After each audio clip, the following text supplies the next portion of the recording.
حضور جماهيري كذلك لماميلودي سانت على دكة الاحتياطات، لكن تم تغييره ولن يكون على دكة البدلاء اليوم في تشكيلة الحسين عمود. هذا غياب مؤثر. كذلك أشرف بن شرقي الذي لم يسافر مع الفريق لبريتوريا نظرا لتحصله على انذارين في المباريات الماضية في دور المجموعات. إذن غيابان يبدو أنهما مؤثران خصوصا لفريق الوداد، لكن هناك تشكيلة حاضرة. وعمق الدفاع سيكون رابح وعطوشي، ثنائي تعود على اللعب بشكل متواصل في مباراة الدوري المغربي والمنافسة الافريقية، وبالتالي سيكون حاضر لتعويض نعيم عراب الذي تألق في المباريات الماضية في دور ثمن النهائي من دوري ابطال افريقيا. ونتمنى ان يكون كذلك الفاعليه من جانب أوناجم الذي غابت عنه الفاعليه في المباريات الماضيه.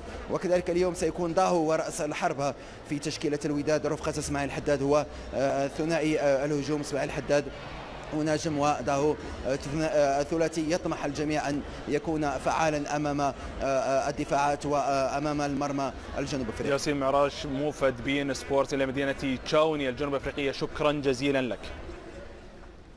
يستضيف تشيلسي حامل لقب البريمير ليج جاره اللندني